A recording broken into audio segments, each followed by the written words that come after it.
Hi, welcome to Live Right Tonight. I am Brandi and I have Charles here with us today. Hi. How are you doing, Charles? I'm great. So tell me a little about yourself.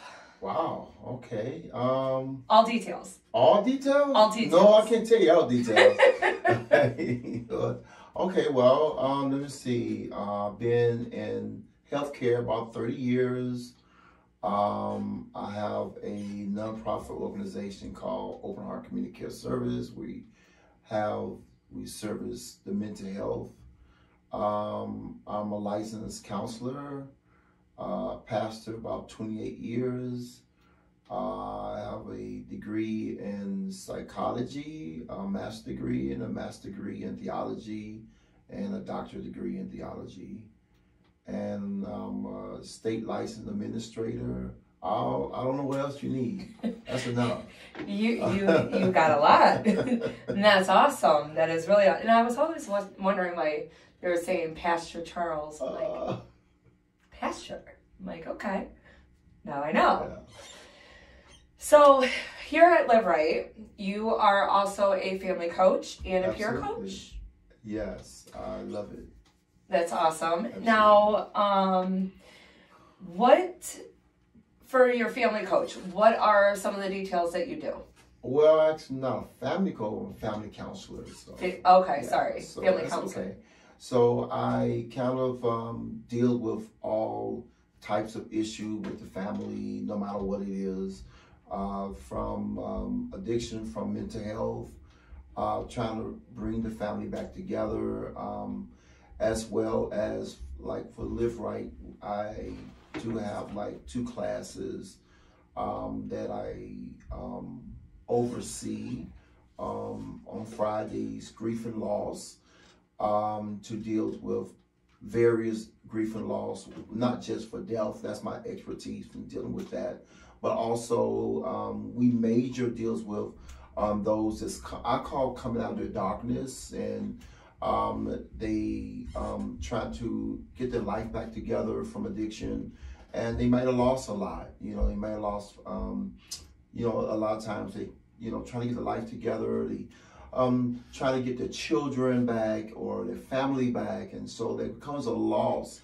and grief because family do not want to accept them right away.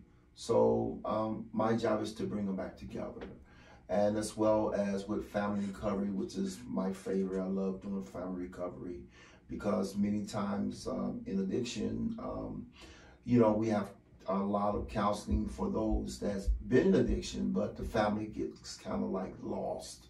So my job is to deal with the family who was hurting while their loved one was, kind of going through their addiction. So Okay.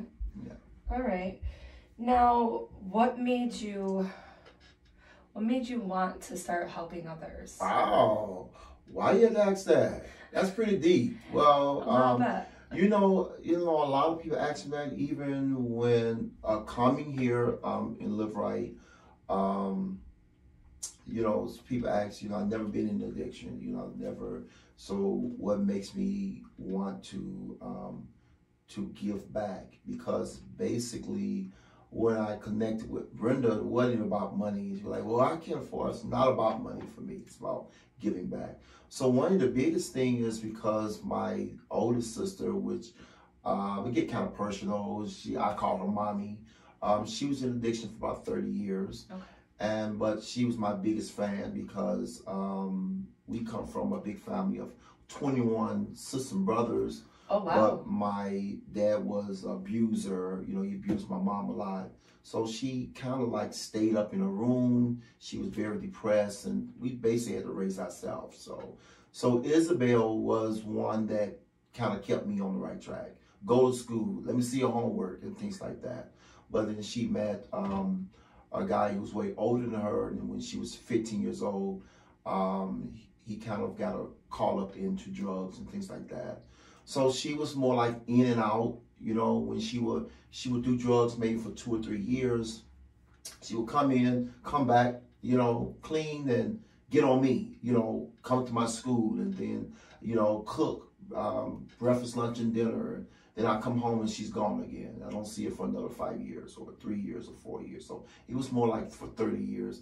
But she was out there pretty bad with cocaine, heroin, everything. She was also a prostitution for about 30 years. So it was pretty hard on the whole family. But she was my one that I very much connected, more like, you know, my mom.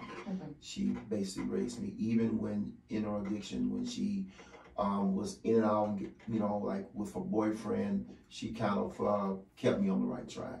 So she's been clean now. She also had 10 kids on drugs. My mom raised all of them. And she was, there was times that my oldest brother would get a phone call. Hey man, I seen your sister. You need to go check on her. And he went down there one time and she had pushed out the baby, blood everywhere. He got them both in the hospital. So yeah, she kind of made me want to, you know, understand about addiction. I never understood it.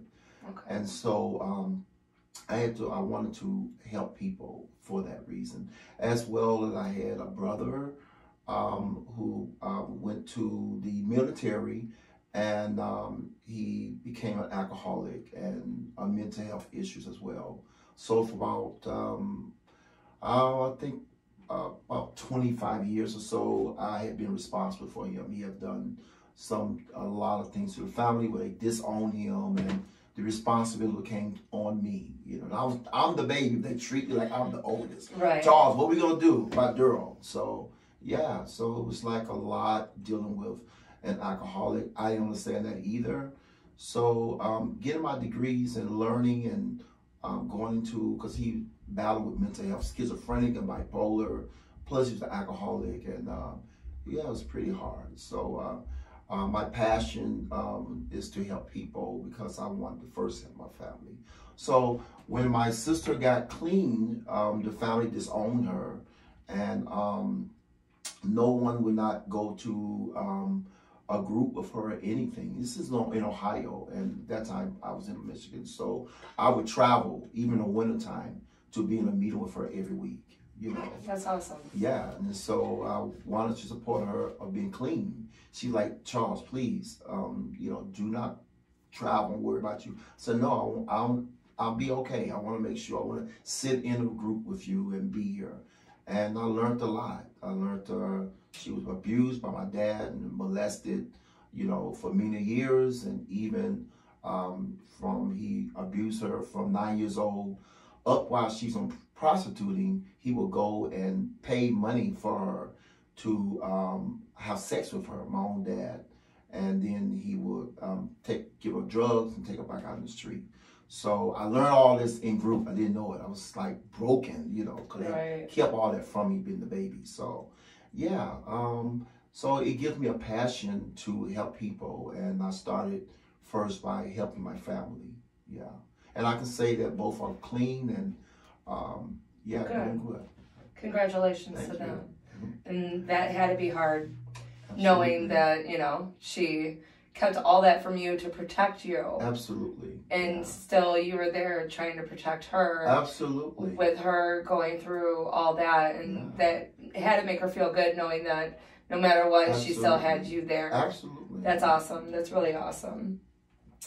Now,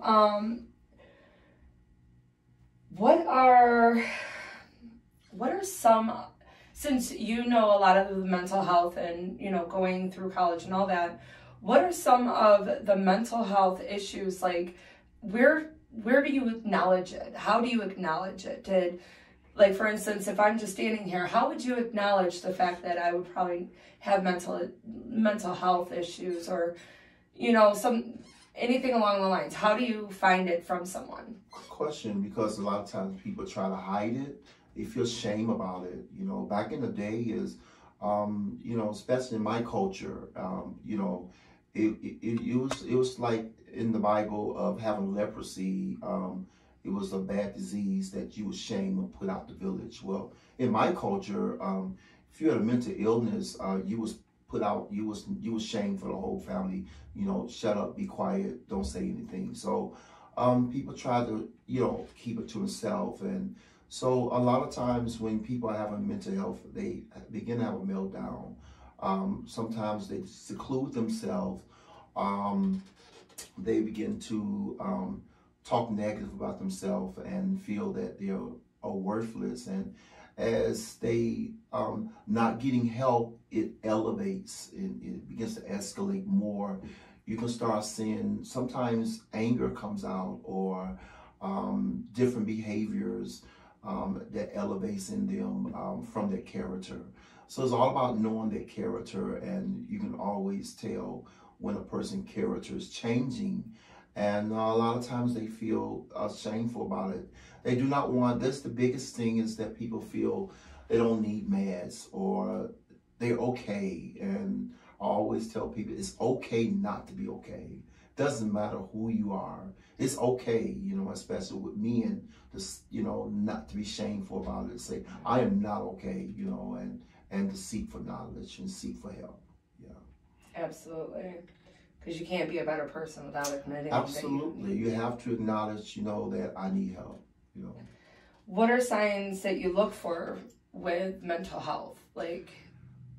Hygiene is the biggest one. A lot of times with the mental health, they don't care about themselves. They become low self-esteem. This is the biggest thing, even in our ALT program, is focusing them on their hygiene, and they feel it's not a big deal because they feel that they're not a big deal. They feel that they're worthless, so therefore they kind of pour themselves down. Their hygiene, not showering, we have to kind of focus on those things. That you are somebody and you deserve to have self-care. So I'm an advocate for self-care. Wake up, take your shower, take care of your nails, take care of your hair, and things like that. So that's one of the biggest things, is that their self-care start going down. They don't care about themselves, and they're not focusing on themselves. They're focusing on everything else that they feel that's important, but not themselves. Yeah. Okay. What are some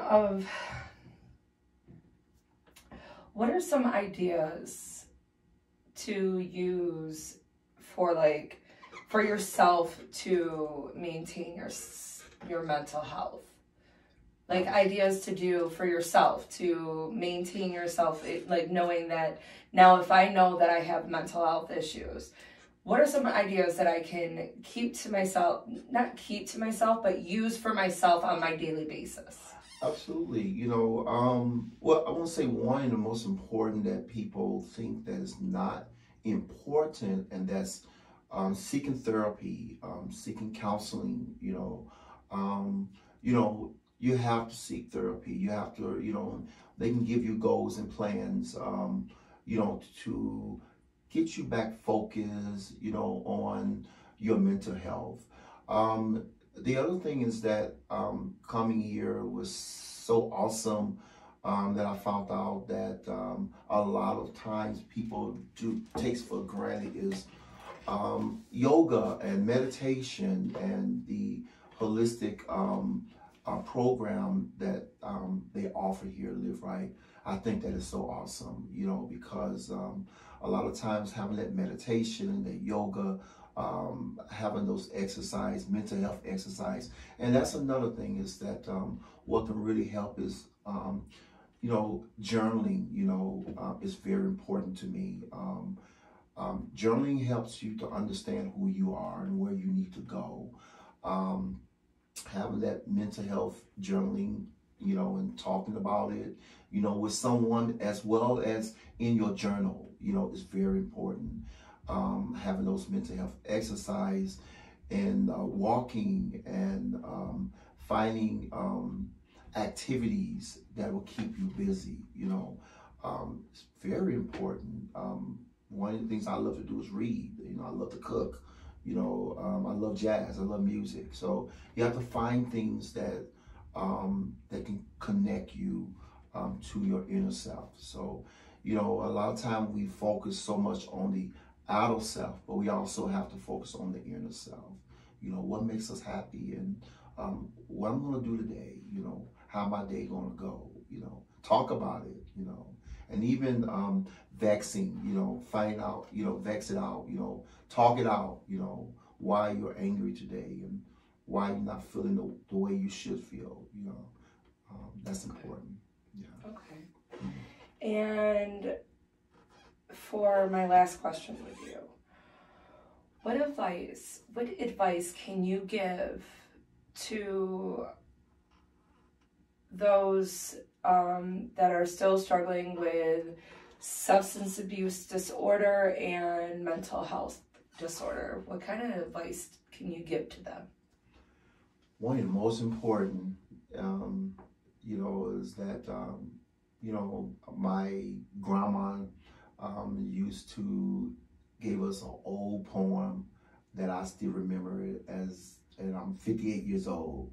And she says to us when we didn't like maybe do our task right, or, you know, she gave us something to do, we didn't do it right. So she would tell us this poem is, if a task once begun, never leave it until it's done. Be a label, great or small, do it well, not at all.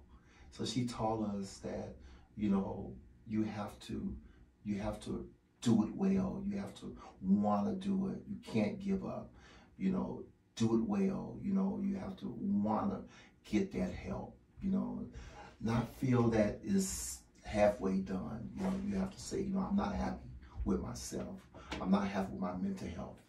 You know, and do it well. You know, whatever you go in to do it, be aggressive with it. You know, sometimes we're aggressive on things that we shouldn't be aggressive with.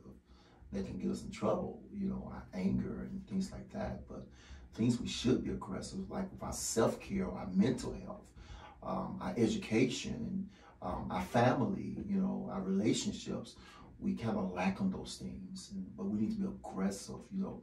I want this relationship to work. I want my mental health to it. I'm going to do all I can if it takes me to do therapy, meditation, yoga, going to a group for my addiction. Sometimes you may not feel like it, but do it well. If I want to come out of this, I'm going to do it well.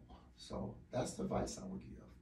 I like that. And I like that poem. Yeah. That's actually really, Yeah. really good. Yeah. All right. Well, Charles, I won't take much more of your time, but I do want to say thank you so much for doing this podcast with me. Thank you. And, you know, with mental health, this is May of Mental Health Awareness, and thank you for giving myself, the viewers, everyone, some, you know, an idea of what to do and Absolutely. where to start, you know, and like you said, everybody has to be, you know, you have to be aggressive of what you want. Absolutely. And if you're not happy with the choices that you're making right now, absolutely, take the other way, yeah. You know, and like You're I tell blessed. everybody, our doors are always open. Absolutely. We are always here to help. You just have to make that decision to walk in, and we will guide you to wherever you need to be. And again, thank you so much, Charles. You know, we're here. I'm here. All of us is here. You need us. We're here. Yes. And it give me great joy to see someone that's getting their self-care for themselves. Yeah. So most time I'm in the back. So this is like, you know, because pulled you out. Yes. So I did it for to, you know, to let people know that we are here. Absolutely. You know, we love what we do. Yeah. Yes, we do. So thank you. All right. Well, thank you. And to everybody else, thank you for watching, and have a blessed day.